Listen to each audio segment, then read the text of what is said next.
Bom, vamos tentar aqui agora ver se a gente consegue colocar o Cássio aqui para poder a gente começar já a falar. Eu estou achando que o Cássio ficou até com medo com o Pulguinha pedindo milho de abaixo de R$ 80. Aí ele acho que ficou com medo. Deixa eu ver se o Cássio agora consegue.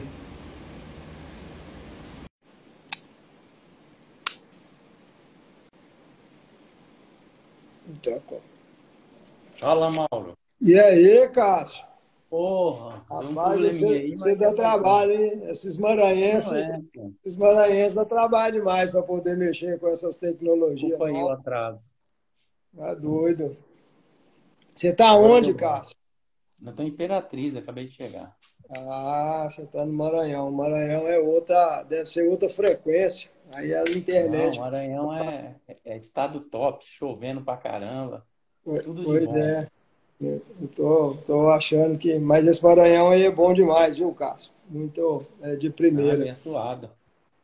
É, É igual o graças, Pará, né? graças a Deus, né? Nós estamos bem próximos, bem perto aqui. O Cássio, você veio para o Pará, foi quando? Que ano? Não, eu formei em 2000, eu formei em veterinária lá em São Paulo, e vim pra cá, né? Já na Ah, época pois é, pela porque Tortuga, né? eu estava falando com o E pessoal aqui que tinha 20 anos, mais ou menos, eu acho que um isso pouco aí. mais. E aí, então, Te tá conheci certo. lá na Mogi Guaçu. É, na Fazenda Mogi Guaçu, tá certo. É. E E, sempre mexi com nutrição, né? Desde quando eu cheguei aqui Pois no é, na Brasil. época você veio pela Tortuga, né? E Sim, aqui era muito difícil a suplementação naquela época por causa dos insumos, né? Era tudo muito caro, né? Muito difícil. Aqui praticamente não tinha agricultura, né? Então era um negócio complicado. as E, empresas também estavam chegando, né, Mal? e, Tinha problemas de logística na época, né? uhum. Então era um pouco mais difícil naquela época.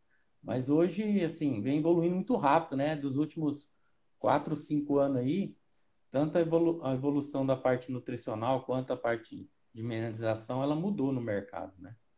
E ela vem mudando, né? Hoje, a parte de nutricional não podemos nem comparar com 10 anos atrás. É totalmente diferente, até mesmo a parte técnica, né? Do que a gente sempre tenta buscar no campo aí. Pois é, deixa eu te falar, a gente, essa questão da nutrição aí, ela tem muitas dúvidas, as pessoas têm muitos questionamentos. Mas a gente vai conversando aqui devagar e se as pessoas tiverem perguntas também, a gente vai fazer questão de responder as dúvidas.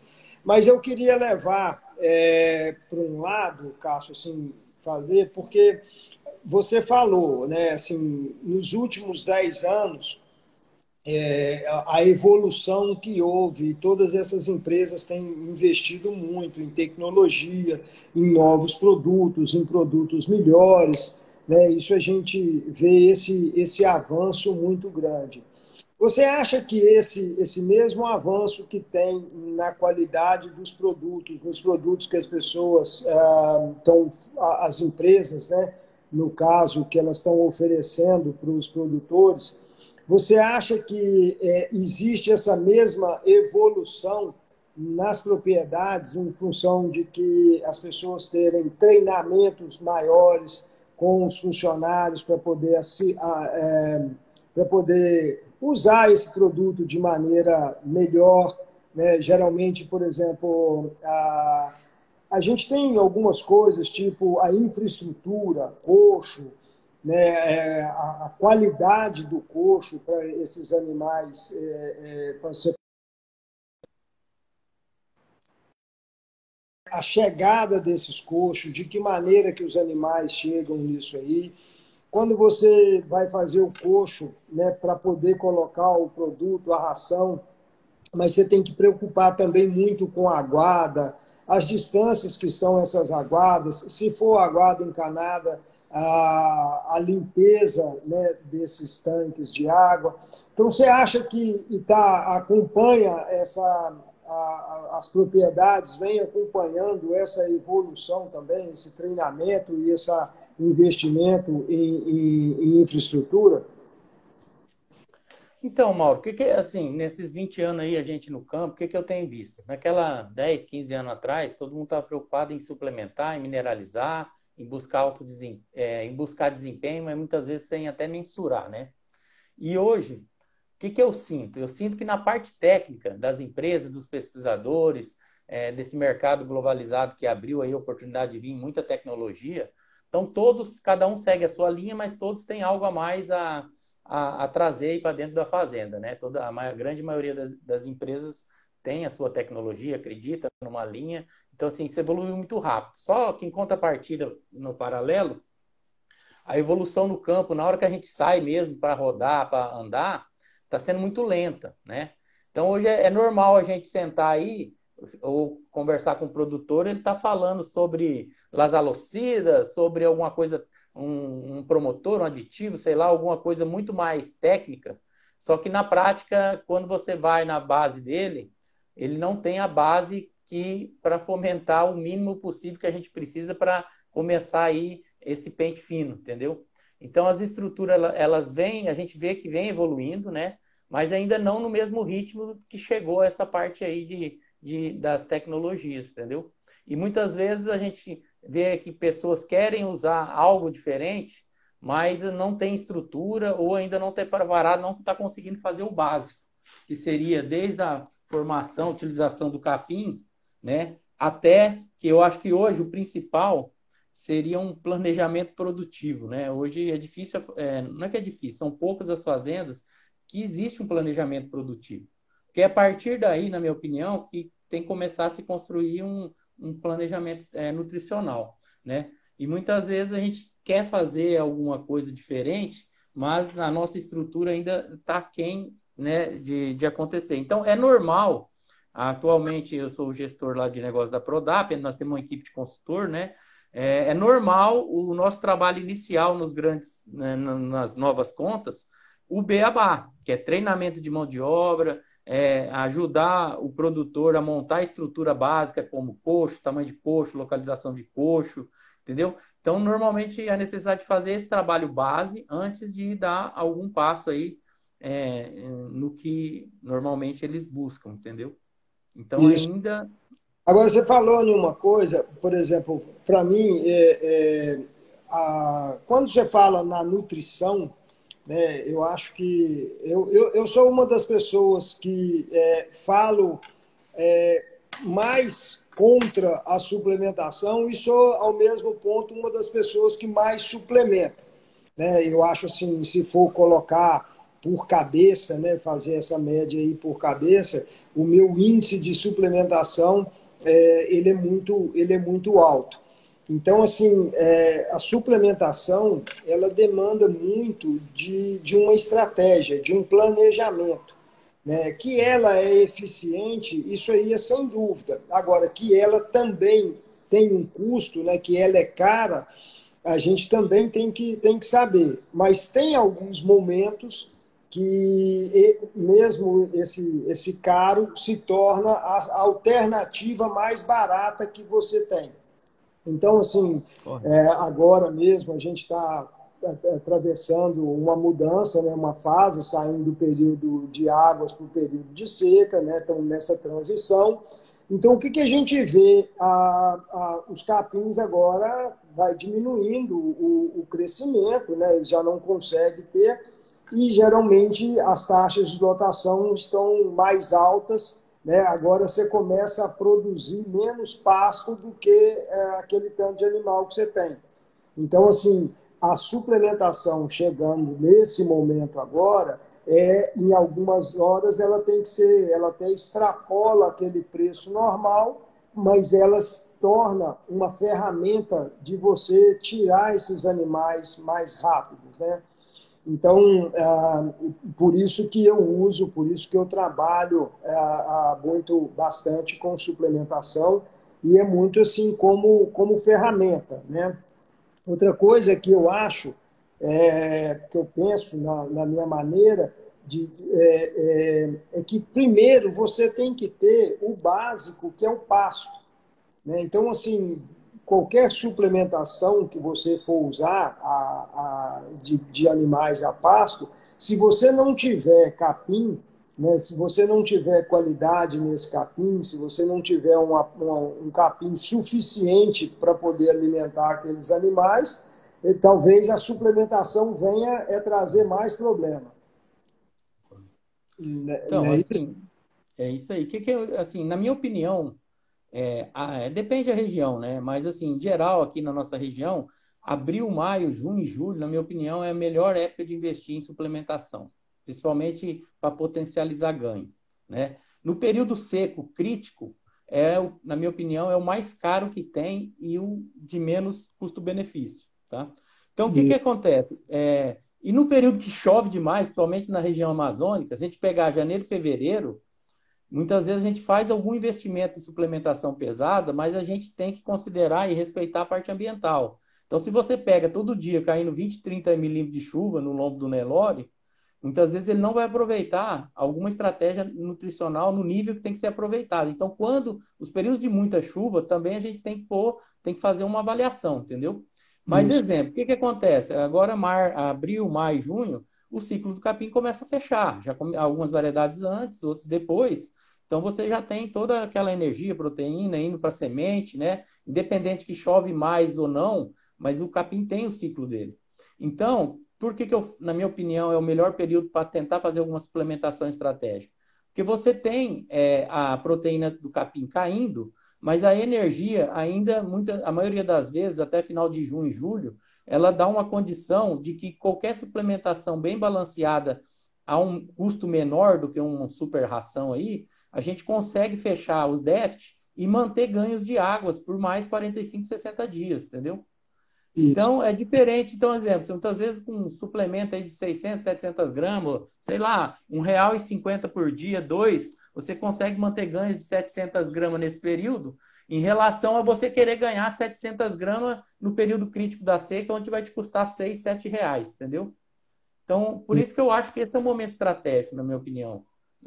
Porque com Pois é, custo menor, a gente prolonga um ganho satisfatório aí, bem próximo ao período das águas aí que a gente fala, entendeu? pois é. Eu concordo contigo. Eu acho o seguinte: se a gente for pegar, né, assim, na época das chuvas, na época das águas, eu acho complicado você tratar.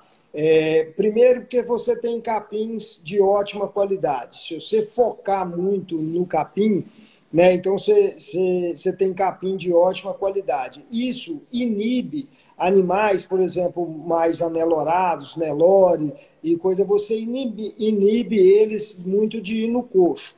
Né? Então, o que acontece? Geralmente, como esses pastos estão muito bons, o produto ele demora mais tempo a ser consumido. Né? E aí a probabilidade de chover, né, Molhar. nesse produto, né, de molhar, ela é muito grande. Então, isso já é um ponto, assim, um ponto negativo, um ponto já difícil de você equalizar isso aí. Outro ponto que eu acho é o seguinte, é o piso, né? Porque geralmente quando você está tratando, né, beirando do coxo, é onde os animais vão toda hora, porque eles vão lá consumir. Né? Então, o pisoteio fica muito grande nessas áreas. Então, se não for um piso muito bem compactado, quiçá não seja um piso de cimento, então você tem problema, porque os animais, às vezes, eles até refugam um pouco a ração em razão de ser difícil a área de Fala chegada, certo. difícil chegar nesse coxo. Então, essa suplementação no período das águas, eu acho ela extremamente complicada, né, em função disso aí. Aí a gente pega essa transição, né, que é mais ou menos isso que a gente está atravessando agora. Então, o que você pega? Capim muito bom, ainda bem verde, o chão enxuto, né? E então você tem condição de fazer com que os animais tenham acesso ao coxo, tenha o dia, uma parte maior para poder comer, que não tem problema de chuva.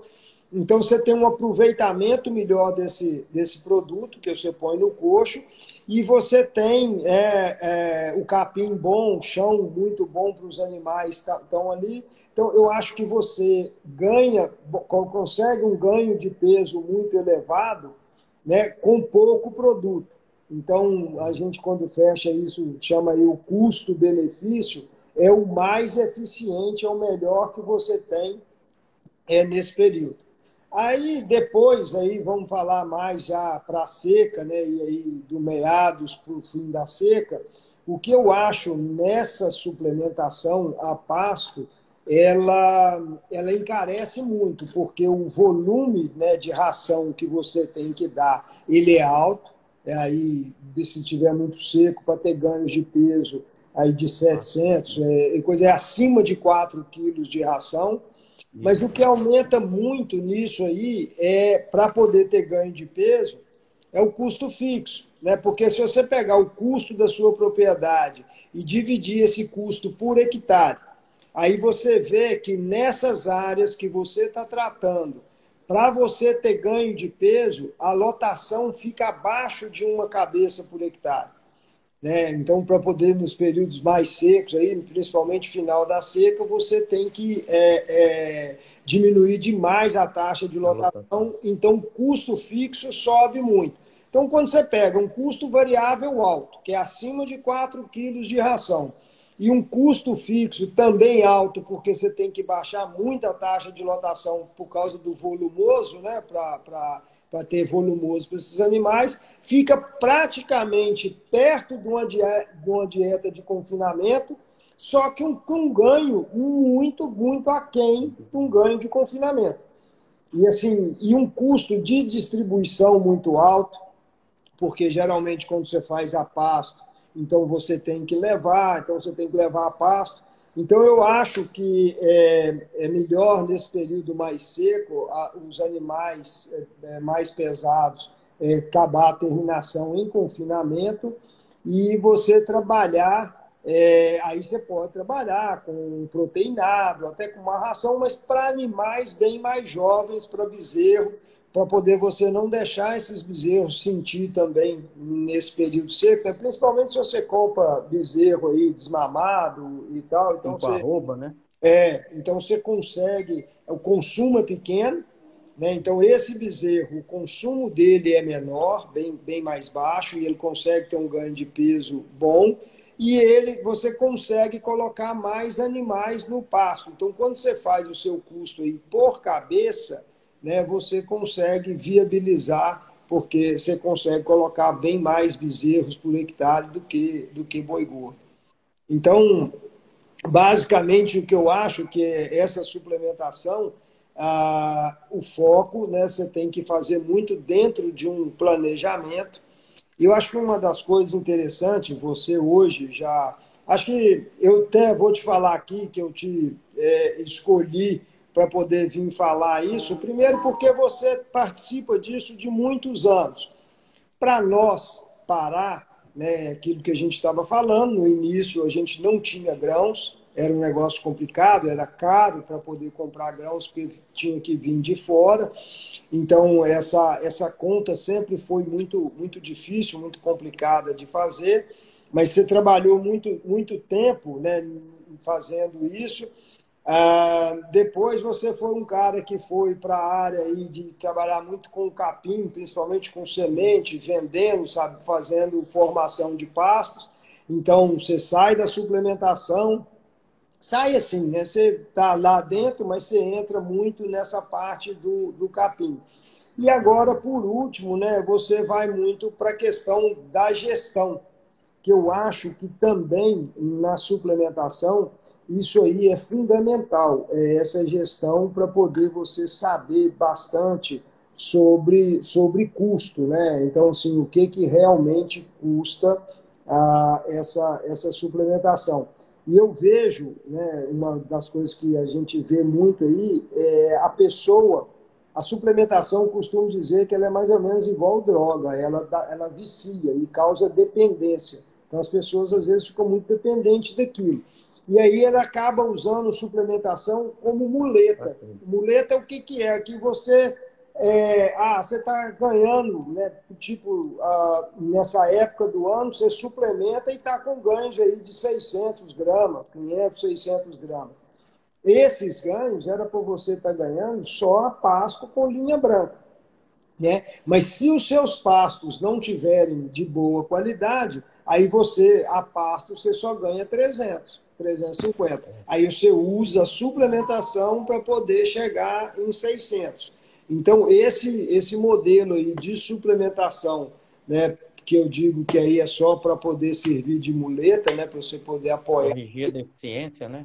Você Corrige a deficiência do outro lado. Você tem que tomar muito cuidado. E aí, assim, uma das coisas que te mostra bastante isso é a gestão, né? Se você tiver o controle, né? O controle de dados, de números, para poder você ficar sabendo disso aí, eu O acho. que é o legal da gestão, Mauro, que a gente vê, é que quanto mais informação a gente tem real, real, mais rápido a gente consegue tomar decisão. Então a gente começa a ver cenários, 1, 2, 3, 4, até um ano lá na frente. Sem essas informações básicas coletadas em gestão, a gente só vai por intuição. Então eu tenho aprendido muito isso, que as informações básicas que a gente consegue ter da fazenda verídicas, aquelas atuais, a gente consegue formar e trabalhar cenários ou evoluções e errar muito menos lá na frente, entendeu? Eu tenho aprendido muito nesse sentido. E esses erros, muitas vezes, faz a diferença, né? Porque é igual a gente falou da seca, suplementar na seca, mas eu ponho um ponto aqui, que hoje o gargalo maior é sair da seca com uma lotação errada e não conseguir fazer com que a fazenda consiga dar aquela explosão, modo de falar aí, do retorno das águas. Porque tem muito, é muito.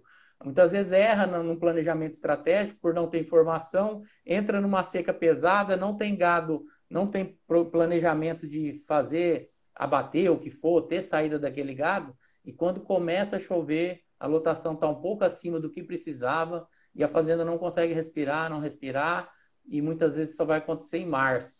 Já passou, entendeu? Isso. E eu acho que com a informação a gente consegue minimizar esse tipo de erro, entendeu? O que eu vejo assim, em fazendas normais, tirando o confinamento, né, normalmente você produz aí algo da fazenda, algo em torno de 65% até quase 70% de toda a produção da fazenda ser no período das águas, né? Então, a gente resume esse período das águas em algo em torno de 6 meses, né? Então, daqui para nós, seria aí de janeiro até junho. E aí você falou, né, que essas pessoas vão ter capim lá para março. Então, março já é praticamente 50% do teu melhor período. Então, assim, você deixa de produzir em 50%, né, do período que você produz 70% de todo o teu PIB, né? Então, eu acho que isso é uma das coisas que a gente tem que olhar bastante e preocupar com esse planejamento. Agora, Mauro, uma coisa só que eu tenho. desculpa, pode falar. Não, só complementando esse racional, se a gente perceber hoje, antigamente não se falava em confinamento de recria ou sequestro, Isso. entendeu? Isso é uma ferramenta que entrou agora para tentar corrigir isso, entendeu? Vai sair da seca com uma lotação, é uma forma, a um custo um pouco menor, de dar esse fôlego e aproveitar ao máximo esses 6, 7 meses, entendeu? Era sobre isso que eu ia falar, né? Sobre a questão do sequestro, que eu acho que é uma condição, uma estratégia muito boa.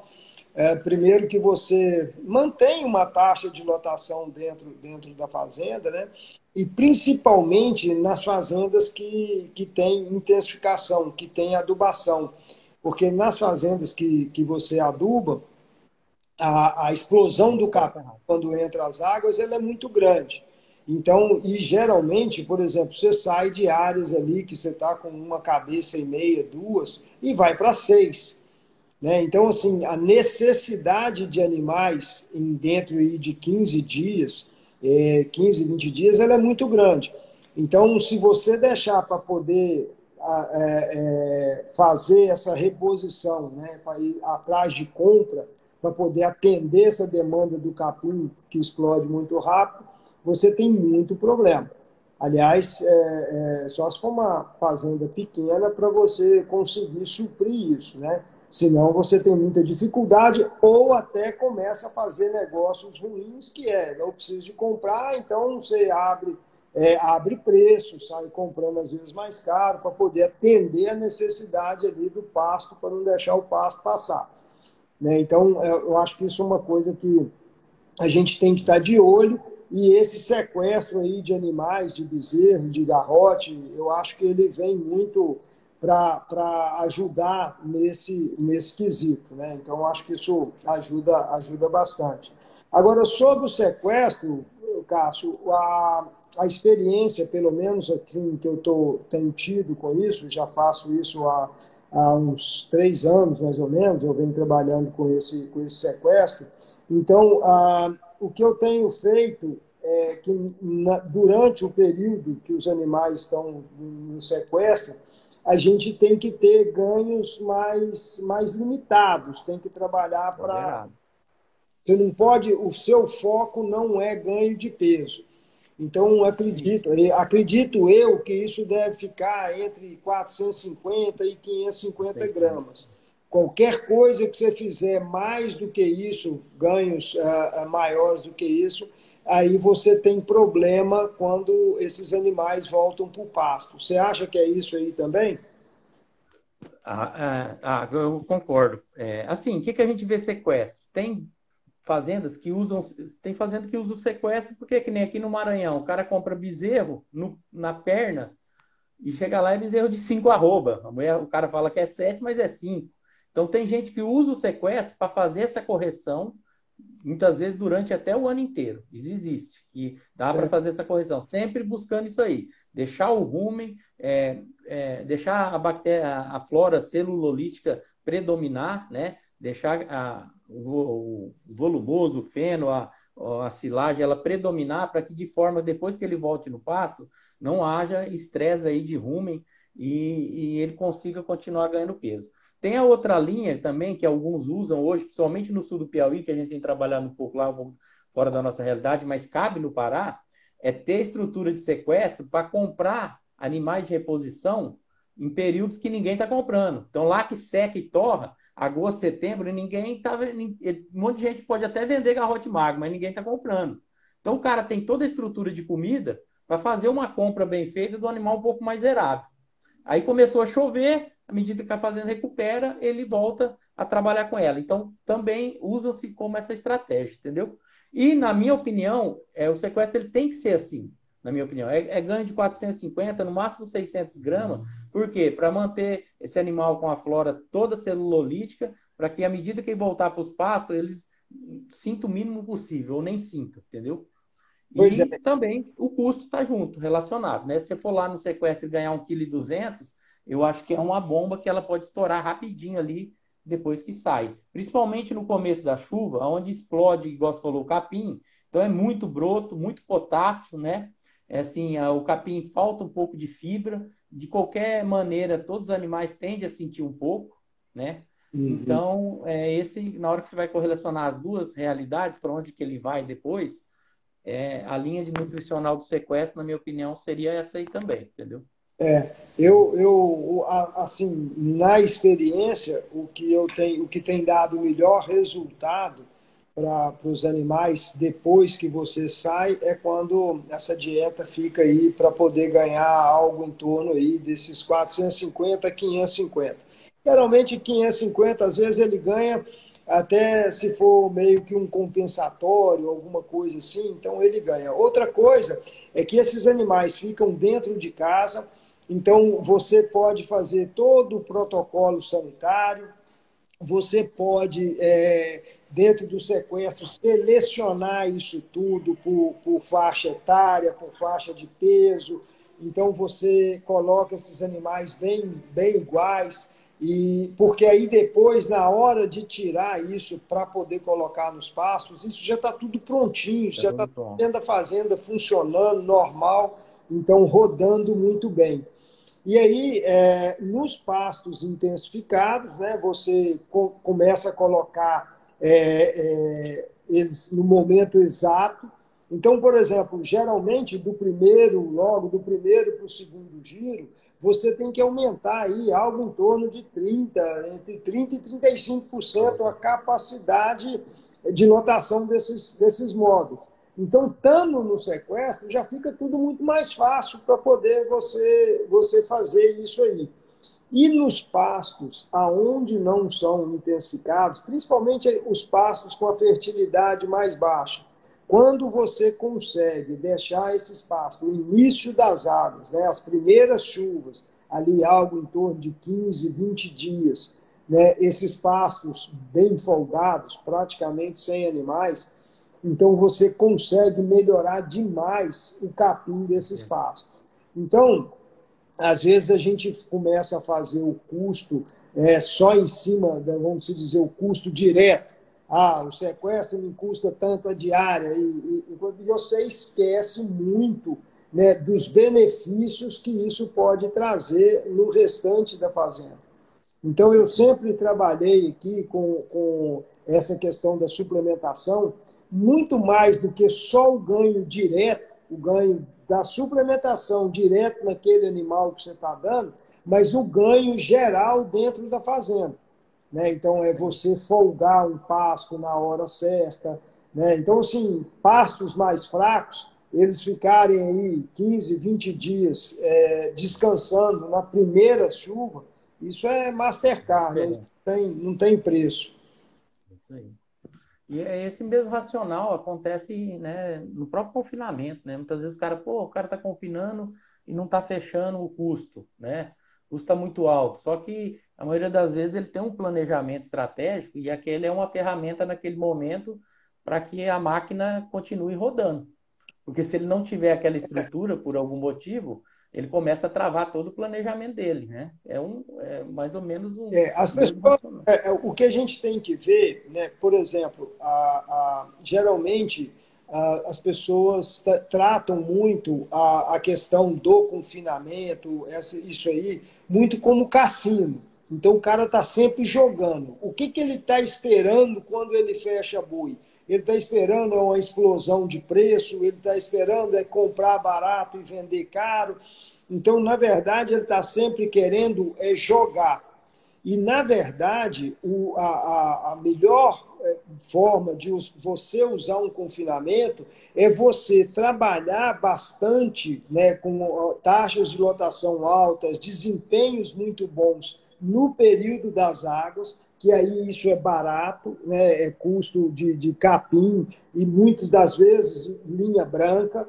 Né? Talvez nessa transição você entra com um pouco de suplementação para esses animais já entrarem no confinamento já Um pouco mais bem pesado. já direcionado para isso, já estando mais mansos, já mais acostumados com o coxo.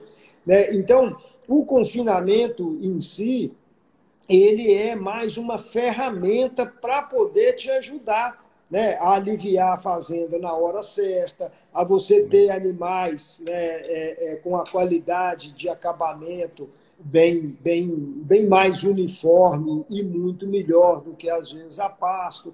Então, o confinamento ele vem muito mais para agregar isso do que ao que as pessoas sempre estão pensando. Então, a maior parte das pessoas querem usar o confinamento. Ah, você vai confinar esse ano? Não, boi não vai dar preço. O milho está assim ou está assado. Mas o que você tem que ver é o que você conseguiu ganhar de janeiro a junho. É aí que é importante. O confinamento ele vem para poder dar suporte a isso. Então, você só No chegar próximo agora em ciclo, né? julho. Porque o que acontece? Chegou agora em julho, aí o cara vai pensar se ele vai confinar ou se ele não vai. Aí Então, ferrou. se ele quer decidir agora se ele vai confinar ou não, o que ele Não está confina, né? apostando? Num jogo. Ele está apostando, ele está fazendo do negócio dele um cassino. Aí ele só É, está focado se vai subir o preço ou não. Então, hoje, o que, que a pessoa está pensando? Ah, que preço que vai dar o boi lá em setembro, outubro? Porque ele só vai confinar se der isso. Então, o confinamento, para a produção, ele é suporte de uma fazenda que tem gado a pasto e que você usa isso bastante no período das águas, né? Você consegue explorar essa pastagem bastante, e agora, né, entrando no período da seca, você tem como ferramenta de manejo, né, para poder diminuir a quantidade de animais, diminuir a pressão, aí você confina. Então, é mais ou menos o seguinte, você não quer saber se você vai... igual o pessoal da agricultura. Geralmente, quem vai fazer safrinha, ele não fica esperando colher a safra para depois ele saber se vai plantar só se der preço ou se não der preço. Aquilo já está no planejamento desde cedo. Aquilo ajuda ele a diminuir custo fixo das máquinas, de funcionários, toda uma estrutura da fazenda. Então, o confinamento, se as pessoas usam ele só com esse motivo aí de preço, vou acertar se vai subir ou se não vai, então ele vira mais ou menos um cassino. Né? A pessoa só está jogando. E até mesmo, se pegar os históricos dos últimos 3, 4 anos aí, a curva, durante o ano inteiro, ela é bem próxima, né? Aquela, igual tinha 20 anos atrás, aquela diferença de pico de preço e baixa, você pegar os últimos 3 anos, não então, essa estratégia tanto no cimento, que antigamente se falava muito em fazer mesmo a silagem de milho, de sorgo, né? Que tem uma qualidade um pouco superior, mas com esses preços aí que vem subindo de degrau, hoje os grandes confinamentos todos estão trabalhando buscando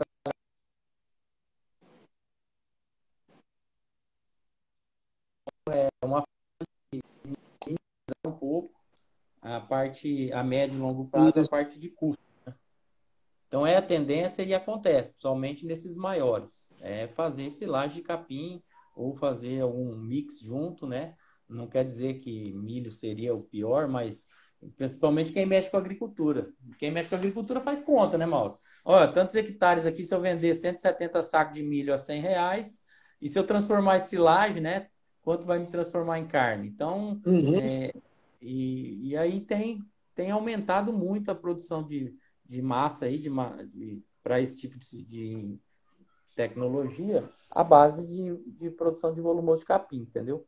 Então tem muita fazenda que tem área reservada só para fazer silagem hoje. Então ele trabalha quase o ano inteiro só produzindo silagem para usar, né, nessas duas ferramentas aí, o confinamento ou o sequestro, entendeu? Eu acho que, por exemplo, na minha fazenda, eu tentei, em 2007, 2008, silagem de milho. Né? Para a minha região e para a minha realidade daquela época, o custo era muito alto. Era praticamente, ficava inviável, porque ainda a produtividade de milho era muito baixa, né, porque a altitude, eu não tinha muita tecnologia, muito conhecimento, e também a minha fazenda não tinha muito aptidão para milho. Hoje já existem variedades, né, a tecnologia veio melhorando isso, hoje já é diferente.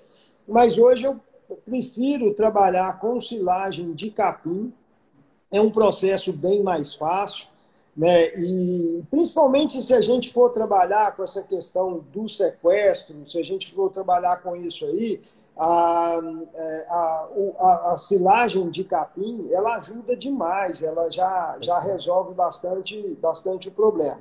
Mas um outro ponto que está ficando muito bom em propriedades, né, que você consegue ter essa agricultura.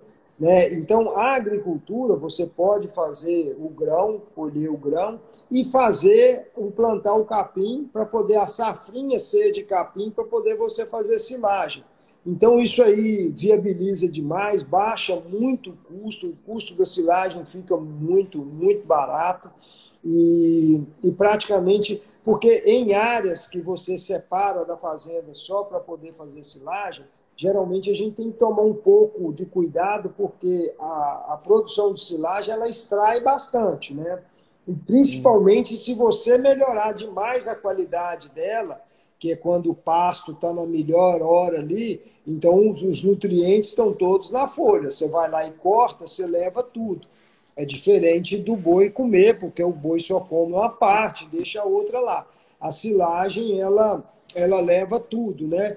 Então, o nível de extração do solo, né, através da silagem, ele aumenta muito. Então, eu até indico e falo para as pessoas, se geralmente você for fazer silagem de capim dentro da fazenda, é melhor você ir fazendo, ir mudando a área, não ficar só na mesma área por muito tempo, porque o nível de fazendo as extração reformas. ele é alto, então é melhor você ir mudando, né, e trabalhando. Mas com a agricultura dentro, você fazer do capim a safrinha, eu acho que é um negócio fantástico. E além da silagem, a gente está vendo também outras coisas, como o feno, para poder trabalhar isso aí. Essa semana mesmo eu estava com o professor Moacir, e ele já falou em uma tecnologia que as pessoas estão fazendo, porque o feno, uma das coisas que ele era complicado para poder tratar era o desperdício. O desperdício começava a ficar muito, muito grande porque ele era feito com as fibras longas, né? Então era difícil você, na hora de você tratar, então tinha um desperdício. Só que ele me falou que já tem máquinas hoje que você consegue fazer o feno, ele já é picado. E na hora que enrola, então você fica com uma tela em volta dele, segurando. Então, mas ele já fica picado praticamente no ponto de servir. Isso aí também eu acho que é uma boa ideia para poder as pessoas fazerem. E o fechamento da dieta desse tipo de volumoso, ela é muito simples, entendeu, Mauro? O custo dela não muda muito, silagem de capim, de feno, é, é, é bem focado mesmo em energia e proteína. Então, assim, não é nada de fim de mundo. Qualquer nutricionista, qualquer empresa hoje tem produtos que conseguem fazer esse tipo de fechamento nutricional para ganhar esses ganhos aí, no caso do sequestro. Então, assim, não é nada de bicho de sete cabeças. Um lugar legal que, assim, eu fui e achei muito top, e eu acho que todo pecuarista tinha que visitar, são lugares de desafio alto, né? Eu não ia muito, mas hoje, por causa da empresa, da Prodap, eu estou indo muito para o sul do Piauí. Você vai em áreas do sul do Piauí, ou seja, desafio altíssimo. Chove 1.200 milímetros ano. Tem lugar que é até menos. E, e lá produz, lá eles têm como prioridade produzir volumoso o ano inteiro. Então é a primeira prioridade. E roda o ano inteiro lá com um alto nível de produção, você fica um negócio até assim admirável de ver, a gente nem percebe que no Brasil tem essa eficiência. E lá já tem. Então, assim, o legal é que quando você vai nessas áreas de desafio e começa a trazer para as áreas de menos desafio, que seria a nossa aí do Pará, em relação à chuva, o cara vem muito mais eficiente. O cara que vem de uma área dessa para uma área com um pouco menos desafio nesse sentido, ele vem a todo vapor produzindo, entendeu? Outra coisa que é muito importante em quem faz silagem, em quem está preocupado, é que é o estoque. Né? Eu acho que o ideal é você ter um estoque de silagem de pelo menos 2 anos, né? Porque qualquer coisa que você tiver. Se você tiver estoque maior, tá? O estoque é de 2 anos para aquele tanto de animais que você tem. Se houver um período mais seco, uma seca mais prolongada ou uma seca mais acentuada, primeiro que você está folgado para tratar dos teus animais. E segundo, que toda vez que tem esse período seco aí, que a seca ela é mais acentuada, ou por extensão do tempo, ou por ela ser bem mais acentuada mesmo, bem mais forte, aparecem muitas oportunidades De de negócio, negócio. né, de Isso, comprar barato, de entrar bem no negócio. Então, se isso aí. você tem um volumoso aí de sobra para 2 anos e coisa, então você consegue entrar nisso e comprar, né? Mas aqui a gente já está indo mais ou menos para o final, Cássio. Então, eu só queria deixar aqui, né, assim, essa suplementação, né? Então, a suplementação que a gente tem que estar de olho é muito que no período de chuva, com muita chuva, fazer o mínimo possível, talvez só uma coisa muito pontual, que seria os bezerros, às vezes, muito leves, que compra, às vezes bezerro muito leve, mas é um negócio que a gente tem que diminuir ele bastante, tá de olho em função, né, da época que não é muito boa, é muito mais forçar a ganhar a pasto porque tem capim. Na época da transição, né, saindo das águas e entrando na seca, é a melhor hora. Então, é aí que você tem que atuar mesmo e fazer. Né? Então, você pegar essa época que é muito, muito boa. E no período seco, muito seco, você tem que ver, talvez, ou Administrar. confinamento ou sequestro, que seriam as duas melhores oportunidades. Talvez você tratar, né, com ração animais, principalmente animais para dar acabamento nesse período muito seco, geralmente o custo é muito maior. Às vezes ele fica. O custo de arroba produzida provavelmente fica mais caro, porque ele tem uma diária cara e com a produção mais baixa, né? Então, eu acho que o foco principal dessa nossa conversa é mais ou menos isso aí. E é focar muito nessa produção de volumoso, né? Focar muito na produção de volumoso, principalmente para a gente fazer esse sequestro, que é uma coisa muito boa para você folgar a fazenda nas primeiras chuvas, né? Você tem condição de folgar ela nas primeiras chuvas, mas também você não baixa a taxa de lotação demais, você depois não precisa comprar, sair igual um doido no mercado para comprar, você já tem isso dentro de casa. Então, essas aí, fica aí só em um resumo final aí, eu acho que isso é a melhor maneira, né, da gente trabalhar com essa suplementação. Você acha isso também? Como é que Não, você... eu concordo. E é outra coisa, oportunidade de negócio, igual, só complementando o que a gente falou, e quando a gente tem comida sobrando, nunca vai parar de ter, sempre vai ter. Agora é normal, se a gente não tiver como suprir, não ter comida sobrando, nós nunca vamos aproveitar as oportunidades que vai aparecer nesse período. E é as melhores oportunidades, na minha opinião, entendeu? E outro ponto para agregar nisso que você fez fechamento é dar condições de no início da chuva a gente dar um start energético para nossa fazenda muito melhor se a gente tem essas ferramentas aí para ser trabalhada no período da seca, entendeu? Eu acho que é o maior diferencial, mano. O maior diferencial, entendeu? Certo. Agora, então, Cássio, eu acho que ficar aqui agora para o pessoal que está aí junto conosco, está nos assistindo, como agora você também está atuando bastante nessa área de gestão, né, no sentido de ter um software para gestão, além de você ter o teu conhecimento, aí a gente vai deixar aqui, por conta dessa turma nossa que está nos assistindo, se eles quiserem, né, acharem que for bom, eles cobram, né, podem mandar mensagem aqui para mim, mandar no meu direct, para poder a gente bater um outro papo, uma outra conversa, levando essa informação, né, sobre essa questão da gestão, sobre programas, Ferramenta de e gestão aí o do que, que você produtivo. tem, né, às vezes, de facilidade, né, de um produto que seja de acesso fácil pela maior parte, né, dos produtores. Tá? Então, o meu amigo Robério Rocha aqui, não sei se você lembra dele, era lá Sim. da Tortuga, Ele agora deixou de ser vendedor de produto de nutrição e agora está tratando de boi lá e sofrendo. Então agora Bom agora ele demais. passou para o outro lado. Cansou de judiar de mim, agora ele passou para o outro lado. Agora ele tá sentindo, né, mano? Isso, é. Então, Cássio, aí a gente vai. Vamos ficar nisso aí se a turma quiser saber mais Ótimo. então, sobre gestão, sobre o programa e coisa, eles mandam aí o recado no direct e aí a gente faz uma nova conversa dessa aqui, um novo encontro.